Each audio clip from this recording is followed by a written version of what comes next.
Okay, हमने only resistance circuit कर लिया, राइट? Only resistance. तो 12th वाले स्टूडेंट्स इधर देखिए, नेक्स्ट हम करेंगे ओनली कैपेसिटर सर्किट।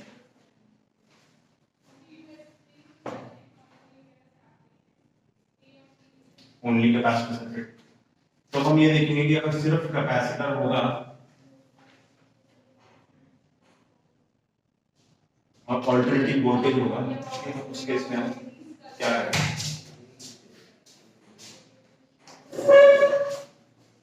तो यहाँ पर मैं वोल्टेज दे देते हैं V0 sin omega t plus पाई। जो ऑल्टरनेटिव वोल्टेज है it is given, right? And हमें कैलकुलेट क्या करना है? हमें इस ब्रांच में करंट कैलकुलेट करना है, और ये जो कैपेसिटर है इसका रिएक्टेंस बताना है कितना हो, और फेज डिफरेंस भी बताना है।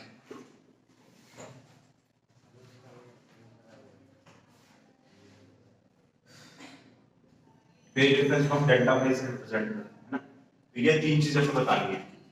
तो अगर कैपेसिटर C है तो किसी भी कैपेसिटर के लिए ये फॉर्मूला वैल्यू होता है Q C, right? So Q is equals to C into V की हम लिख देंगे V0 sin omega t plus पाई। तो C V0 Q sin of omega t plus पाई, है ना? ये हमारे पास एक्सप्रेशन आ गया। अगर हम इस एक्सप्रेशन को डिफरेंशिएट कर दें dq by dt, C V0 constant है, हमें डिफरेंशिएशन करना है sin of omega t plus पाई का। बताइए भाई इसका डिफरेंशिएशन क्या होगा? sin of omega t plus pi.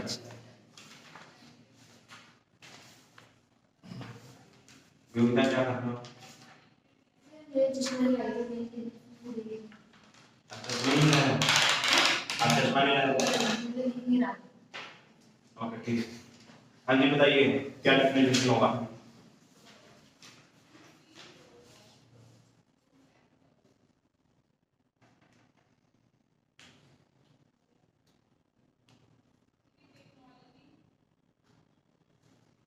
Sign का डिफरेंशिएशन क्या होता है? cos, तो रहेगा cos of omega t plus पाई।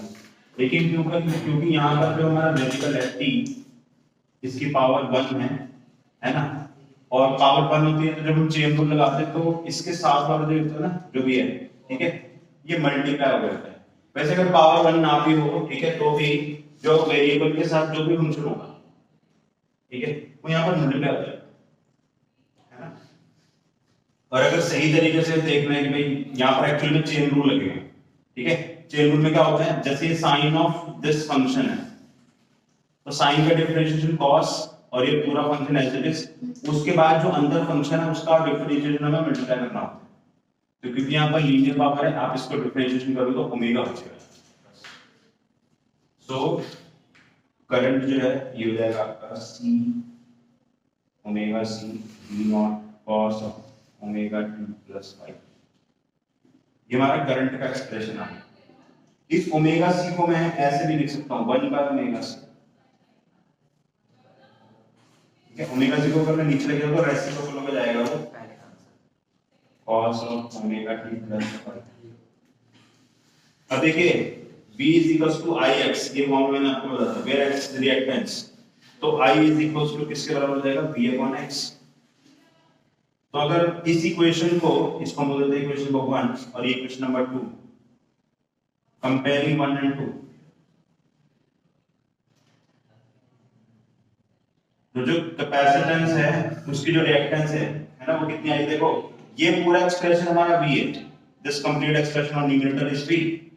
तो जो नीचे बचा होगा वो क्या होगा? रिएक्टेंस। xc जो है वो आपका हो जाएगा 1 बाय ओमेगा c, ठीक है? रिएक्टेंस हमारा आ चुका है। अब हमें, और हमने करंट का भी एक्सप्रेशन लिख दिया है, तो करंट का एक्सप्रेशन हो जाएगा I equals to V0 1 by omega c cos of omega t plus. इसको आप ऐसे भी लिख सकते हो I equals to I0 cos omega t plus pi, where I0 is, इस पूरे को हमने I0 माना, ठीक है? तो देखो हमने क्या क्या निकालना था, रिएक्टेंस निकालने का बस आ चुका है, करंट निकालना था वो भी आ चुका है। अब हमें फेज डिफरेंस निकालना है। फेज डिफरेंस निकालने के लिए मैंने आपको बताया था ये जो ट्रिग्नोमेट्रिक रेशियोज हैं इसका, पोटेंशियल का और करंट का, इनके पहले तो हमें ट्रिग्नोमेट्रिक रेशियो सेम कर रहे हो। याद रखिए जब भी हमें फेज डिफरेंस निकालना है तो आपको ट्रिग्नोमेट्रिक रेशियो सेम रखने पड़ेंगे, ठीक है। और उसके बाद आप देखोगे कि इसका फेज और इसका फेज उसमें क्या डिफरेंस है, दैट इज फेज डिफरेंस। तो क्या करेंगे, देखो यहां पर हमने cos लिखा है, क्या मैं ऐसे लिख सकता हूं sin of 90 plus theta is cos theta, ये ट्रिग्नोमेट्री में हम लिखते हैं, है ना। तो इसका मतलब है cos थीटा को आप sin ऑफ 90 प्लस थीटा लिख सकते हो। तो we can write it like this, omega t plus phi plus pi, 90 degree का मतलब pi by 2 होता है ना। तो क्या हम बोल सकते हैं कि ये जो करंट है ये पोटेंशियल से, ये पोटेंशियल का एक्सप्रेशन है। अब आप इसको देखिए, इन दोनों एक्सप्रेशन की जो फेज है, दिस इज फेज, इसका फेज पाई बाय 2 आगे चल रहा है, राइट। वी विल से, अब हम बोल रहे हैं करंट जो वो आगे चल रहा है, तो हम ऐसा भी तो बोल सकते हैं कि जो पोटेंशियल है वो पीछे चल रहा है, ये एक बात है, ठीक है। तो जनरली हम यही बोलते हैं कि जो पोटेंशियल है, potential of capacitor is behind the current in phase by pi by 2 से इसका जो पोटेंशियल है वो पीछे चलता है ना। अगर हम डायग्राम में देखें तो जो पोटेंशियल है वो है आपका 5 प्लस ओमेगा टी, है ना। ये आपका वो आ गया करंट, है ना। करंट जो है वो आपका हम लिख दिया omega t plus 5 plus pi by 2 के, है ना।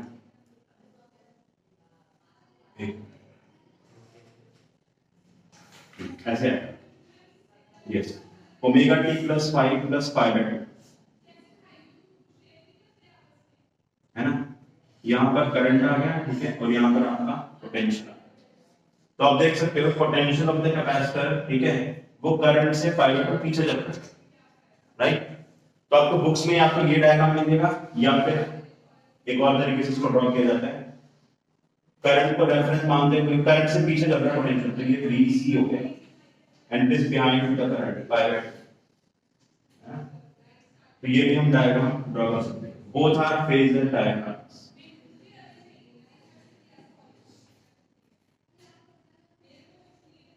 आपके स्कूल के जो टीचर्स हैं उन्होंने जो करवाया हुआ है चाहे इस तरीके से चाहे इस तरीके से, आप स्कूल के एग्जाम में वही लिखा है, स्कूल वाले नाराज होते हैं कुछ अलग तरीके से करते हैं। बोर्ड्स में ये दोनों मेथड वैलिड है, दोनों सही बोर्ड्स के हिसाब से, बट स्कूल में आपने वही करना है जो आपके स्कूल में टीचर ने लिखा है, ताकि उनका ईगो हर्ट ना हो, ठीक है। नोट डाउन करिए इसको।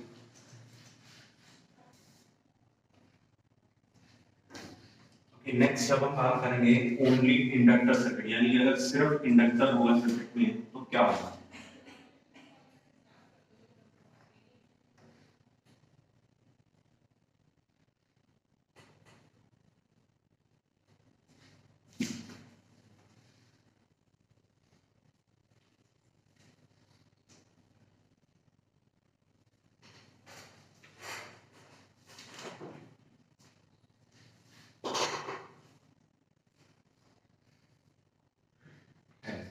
ठीक है, तो अब हमने सपोज मान ली कि जो इंडक्टर है इसका इंडक्टेंस जो है L है, राइट।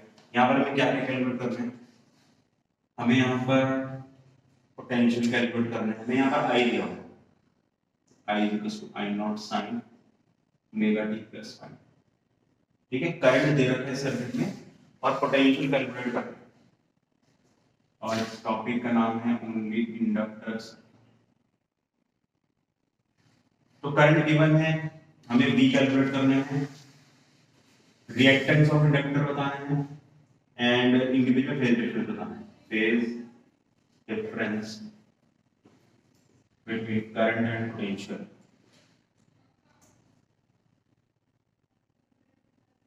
करंट और पोटेंशियल है, इसका हमें फेज डिफरेंस कैलकुलेट करना है, ये तीनों चीजें कैलकुलेट करनी है। So we know that for inductor V is equals to L di by dt, potential across inductor is L di by dt, है ना, ये हमने पढ़ा था EMI चैप्टर में। तो हमें करंट का एक्सप्रेशन दिया हुआ है, इसकी वैल्यू में यहां पर पुट कर देते हैं, I naught sin omega t plus phi।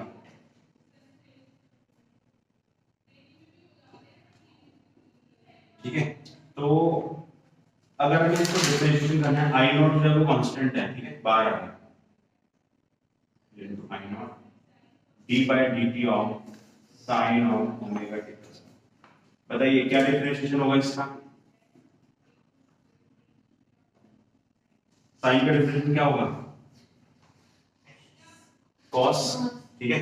cos का मैंने आपको बताया था ना, चेन रूल लगाएंगे तो ये जो अंदर वाला एक्सप्रेशन इसको भी डिफरेंशिएट करना होता है, तो लीनियर पावर है तो इसका ये जो t के साथ मल्टीप्लाई हो रही है बाहर आ जाएगा, तो ये आ जाएगा cos of omega t plus पाई और मल्टीप्लाई आ जाएगा ओमेगा। तो इस ओमेगा को हम यहां पर ले आते हैं इधर, ठीक है। अब इस एक्सप्रेशन को हम कंपेयर करेंगे v इक्वल्स टू ix। ये एक्सप्रेशन मैंने आपको बताया था स्टार्टिंग में, ये फॉर्मूला हमेशा हर जगह लगेगा, x इज रिएक्टेंस, है ना, तो x हमें रिएक्टेंस निकालना है इंडक्टर का। तो अगर आप ध्यान से देखें, ये जो हाईलाइट कर रहा हूं मैं पोर्शन डॉटेड वाला, इस पोर्शन को हम करंट बोल सकते हैं,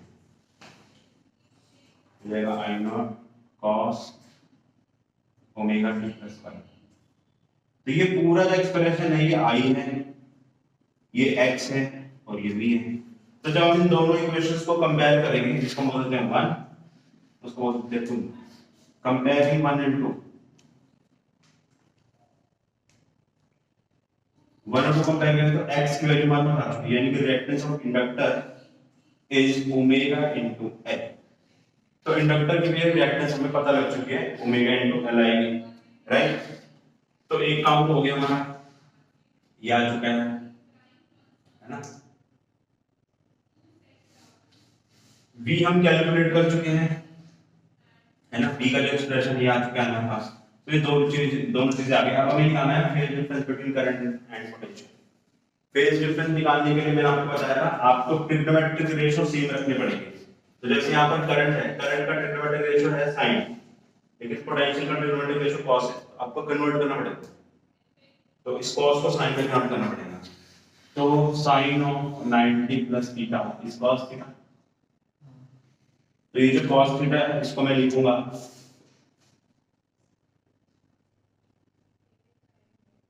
sin of omega t plus पाई, ऐसे लिखते हैं, राइट। अब हम इसको पोटेंशियल को और करंट को अगर कंपेयर करें तो जो फेज है, ये रहा फेज, तो इसमें कौन आगे चल रहा है? पोटेंशियल आगे चल रहा है ना, इसके फेज में प्लस पाई है, तो बोलेंगे potential is ahead of current by pi. हाँ,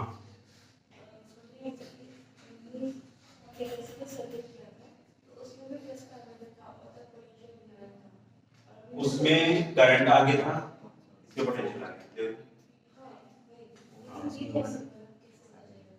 ये दिस हाउ नेचर बिहेव्स, ठीक है। जो इंडक्टर है उसके अक्रॉस जो पोटेंशियल है वो हमेशा करंट से पाई बाय 2 आगे निकलता है, और जो कैपेसिटर का पोटेंशियल है वो हमेशा करंट से पाई बाय 2 के पीछे होता है। ये उनका नेचुरल बिहेवियर है, हम तो सिर्फ उसको एनालाइज करते हैं, ठीक है। जैसे अब एक मान लो कोई बॉल है, हम इसको छोड़ दें, वो नीचे गिर रहे हैं, अब हम ये चीज नहीं पूछ सकते ना कि नीचे क्यों गिर रही है, दिस इज द नेचर, वो ग्रेविटी है उसको खींच रहे हैं, करेक्ट। दिस इज ये जो हमारे सर्किट एलिमेंट्स हैं, इंडक्टर या कैपेसिटर, उनका नेचुरल बिहेवियर है। और हम उसको बस एनालाइज कर रहे हैं, ठीक है। तो अब इसका हम फेजर डायग्राम भी बनाएंगे, ठीक है। फेजर डायग्राम में अगर हम करंट की बात करें तो करंट जाएगा आपका, ये हो गया फाई और ये हो गया ओमेगा टी, ये करंट हो गया और यहाँ पर जो पोटेंशियल है वो आगे चल रहा है पाई। देखो ये भी डायग्राम हो सकता है, दूसरा डायग्राम हो सकता है जिसमें हम करंट को हमेशा जीरो पे मानते हैं, तो रेफरेंस ले लेते हैं। तो यहाँ पर करंट है और जो पोटेंशियल ऑफ द इंडक्टर है वो इधर आ रहा है, it is ahead of current by power, ठीक है। तो ये हमारा फेजर डायग्राम हो गया ओनली इंडक्टर से, नोट डाउन करिए इसको।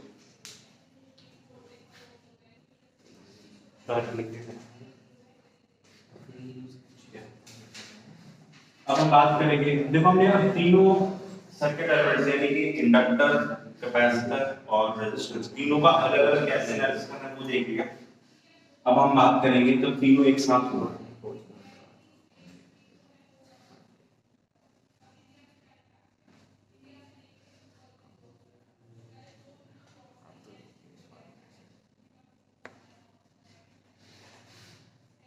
we'll discuss about LCR circuit।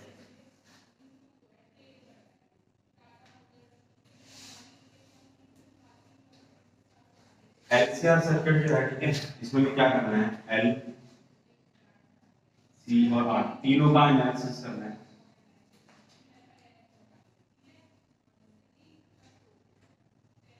एक ऑल्टरनेटिव बैटरी जो हमने लगा रखी है यहाँ पर, यहाँ पर भी क्या क्या चीजें कैलकुलेट करनी है। एक तो फेज डिफरेंस निकालना है, फेज डिफरेंस को हम डेल्टा फाई से रिप्रेजेंट करते हैं, ठीक है। और निकालना है इम्पीडेंस, जेड से रिप्रेजेंट करते हैं इम्पीडेंस। इम्पीडेंस क्या होता है, आप इसको ऐसे समझिए, जैसे नॉर्मल सर्किट्स जो होते हैं, डीसी बैटरी वाले जो सर्किट्स करंट इलेक्ट्रिसिटी में बढ़ते थे, उसमें जो सर्किट होता है उसका पूरा इक्विवेलेंट रेजिस्टेंस निकालते थे, है ना। चाहे वो सीरीज में लेके हैं, पैरेलल कॉम्बिनेशन है या कॉम्प्लेक्स सर्किट है, पूरे सर्किट का एक इक्विवेलेंट रेजिस्टेंस निकालते हैं। ऐसे ही ऑल्टरनेटिव वाले जो सर्किट होते हैं उसमें जितने भी सर्किट एलिमेंट्स लगे हुए हैं उन सब का एक इक्विवेलेंट रिएक्टेंस अगर हम निकालें तो उसको हम इम्पीडेंस बोलते हैं, राइट। तो लिख सकते हैं इट इज कलेक्टिव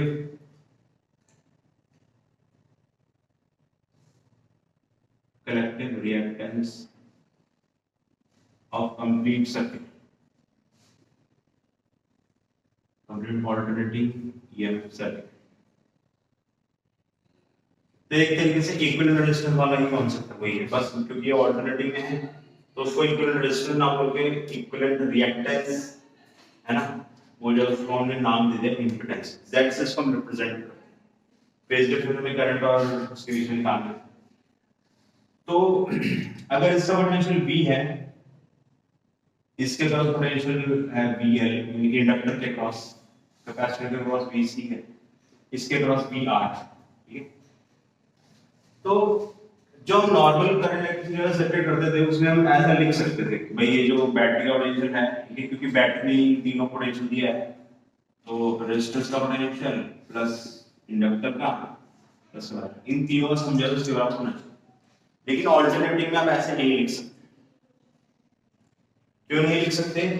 क्योंकि अभी हमने जो दो तीन लास्ट सर्किट्स डिस्कस किए हैं उसमें हमने ये देखा है कि जो करंट है उससे कोई पोटेंशियल आगे चल रहा है, यानी कि इंडक्टर का पोटेंशियल आगे चलता है, कैपेसिटर का पोटेंशियल पीछे चलता है और रेजिस्टेंस का जो पोटेंशियल है वो साथ में चलता है करंट के। तो तीनों अलग अलग फेज में चल रहे हैं, है ना।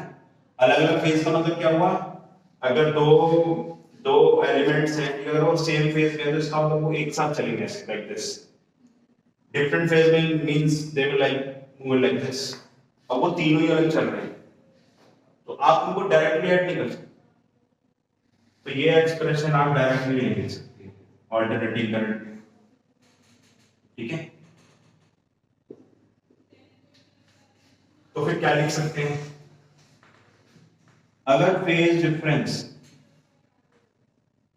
+π/2 है तो उसको हम J से रिप्रेजेंट करते हैं। अगर phase difference minus pi by 2 है तो उसको माइनस J से रिप्रेजेंट करते हैं। ये एक तरीका है इस चीज को बताने का, कौन सा circuit element pi by 2 phase आगे चल रहा है या कौन सा पीछे चल रहा है ना, उसको बताने का तरीका। ये J कैप नहीं है, वेक्टर्स में J कैप लिखते हैं ना, वो नहीं है। अब देखो कैप नहीं लगाया है, ये जस्ट हमने एक सिंबल यूज कर लिया सिर्फ इस चीज को बताने के लिए कि कौन फेज में आगे चल रहा है कौन पीछे, क्योंकि हम बार बार नहीं लिख सकते ना कि पोटेंशियल जो है वो पाई बाय 2 आगे चल रहा है, इतनी लंबी लाइन कौन लिखेगा। उसके लिए हम सिर्फ ये J लगा देते हैं। इससे भी क्या पता लग रहा है, अगर हमने प्लस J मल्टीप्लाई कर दिया तो इसका मतलब वो पाई बाय 2 फेज आगे चल रहा है, माइनस J कर तो मतलब पाई बाय 2 फेज पीछे चल रहा है। ठीक है, दैट मींस अब अगर हम इस B को लिखें तो ये जो रेजिस्टेंस का पोटेंशियल होता है वो करंट के साथ चलता है, तो उसमें ना तो हम J मल्टीप्लाई करेंगे ना ही माइनस J, तो उसको हम ऐसे सीधा लिख देंगे भैया। जो इंडक्टर का पोटेंशियल है वो करंट से पाई बाय 2 आगे चलता है। ठीक है, तो यहाँ पर हम J से मल्टीप्लाई। कैपेसिटर जो है वो क्या होता है, वो पाई बाय 2 फेज पीछे चलता है ना, तो इसको हम माइनस J से मल्टीप्लाई करते हैं। VR प्लस, यहाँ पर J कॉमन ले लिया मैंने, ये VL माइनस, और V is equal to IX, ये फॉर्मूला हम यूज करेंगे। यहाँ पर V R की जगह हो जाएगा IR, क्योंकि जो रिएक्टेंस और रेजिस्टेंस है वो R के बराबर ही होता है, ये हमने देखा है। ठीक है, VL की जगह हो जाएगा IXL और ये जाएगा IXC।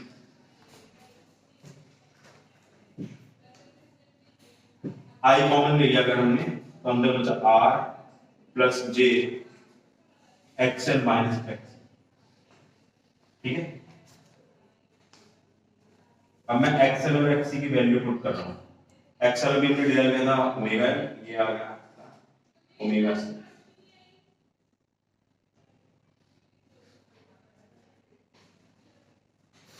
अब अगर हम इस एक्सप्रेशन को कंपेयर करें V IZ से, ठीक है, जैसे यहाँ पर V IX होता है, तो मैंने आपको बताया ये X होता है ना, वो रिएक्टेंस होता है।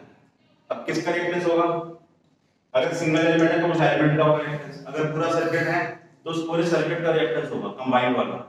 तो जो कंबाइंड रिएक्टेंस है वो क्या होता है, Z होता है, तो हमने X के लिए Z लिख दिया है। अब हम कंपेयर करेंगे, कंपेयरिंग 1 and 2,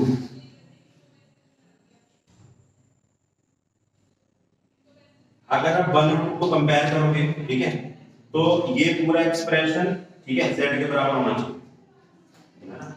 तो हमने इम्पीडेंस जब कैलकुलेट कर लिया है R plus J omega L minus 1/2, और अगर हम इसका मैग्नीट्यूड निकालें यानी कि एक्चुअल वैल्यू, ये तो हमारा Z का एक्सप्रेशन है, एक्सप्रेशन फॉर Z। ठीक है, इसका बात समझो, जैसे एक वेक्टर होता है, वेक्टर को आप ऐसे लिख सकते हो ना, I कैप J कैप के फॉर्म में, लेकिन अगर आपसे कोई पूछे कि इसका मैग्नीट्यूड बताओ तो मैग्नीट्यूड निकालने का फॉर्मूला अलग होता है, याद है सबको। इसी तरीके से ये Z का एक्सप्रेशन है, लेकिन अगर इसका मैग्नीट्यूड निकालना तो क्या करना होगा, R का स्क्वायर फिर J के साथ ये पूरा टर्म है इसका स्क्वायर होल अंडर, ये हमारा इम्पीडेंस है, राइट। तो V का एक्सप्रेशन भी हमने लिख दिया है, ये V का एक्सप्रेशन आ गया हमारा, ठीक है, और Z भी हमने निकाल दिया। अब हमें फेज डिफरेंस निकालना है, डेल्टा फाई, ये बताना है। तो अगर हम फेजर डायग्राम देखें तो इधर I है, I के साथ में ही जो पोटेंशियल ऑफ रेजिस्टेंस होता है, ठीक है, वो करंट के साथ हमेशा सेम फेज पे चलता है, तो उसको हम करंट के साथ ही रख रहे हैं फेज। ये फेजर डायग्राम है, फेजर डायग्राम में सिर्फ फेज की बात होती है और किसी चीज की बात नहीं होती, ठीक है। अच्छा, करंट जो है यहाँ पर है, रेजिस्टेंस का पोटेंशियल इसके साथ में ही है। अब जो पोटेंशियल ऑफ इंडक्टर है वो करंट से आगे चलता है या पीछे चलता है,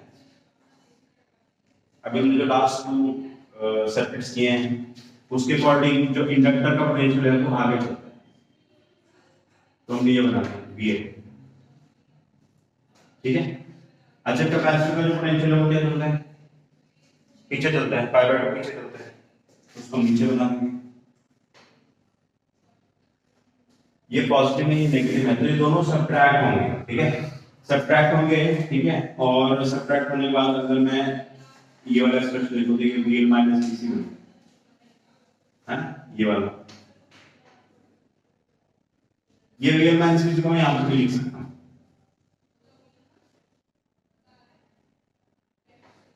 तो ये हो गया VR और ये VL माइनस BC। तो आप याद करो जैसे वेक्टर्स में रिजल्टेंट निकालते थे, ठीक है, ये भी कुछ कुछ वैसा ही है। एग्जैक्टली मैं इसको ये नहीं बोलूंगा कि ये वेक्टर है, पर याद रखने के लिए मैं इसको ऐसे याद रख सकते हो कि जैसे वेक्टर्स में रिजल्टेंट निकालते थे वैसे ही जो V नेट है वो इन दोनों का रिजल्टेंट होगा, ठीक है। तो जो V नेट है ये आपका आ जाएगा VR² plus VL minus BC plus, ठीक है। तो अब देखिए नेट पोटेंशियल जो इधर है और करंट जो इधर है, इनके बीच में जो फेज डिफरेंस है, फेज का मतलब है एंगल, है ना, वो फाई है। अब ये फाई की कैलकुलेट करना है, tan फाई कितना हो जाएगा, देखो tan थीटा होता है परपेंडिकुलर ओवर बेस, तो परपेंडिकुलर हो गया आपका VL माइनस BC और फिर VR। वैल्यूज पुट कर रहा हूं, VI की जगह हो जाएगा IX है, इसकी जगह IX और ये IR। I जो है वो कांस्टेंट है तो XL minus XC upon I2R, I से कैंसिल, तो XL minus XC upon R, ये आपका tan फाई आ जाएगा, यानी कि this is the phase difference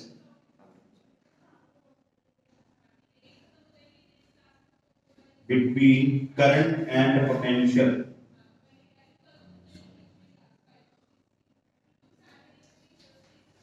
ठीक है। फेज डिफरेंस इतना नोट डाउन करिए, फिर हम आगे बात करें।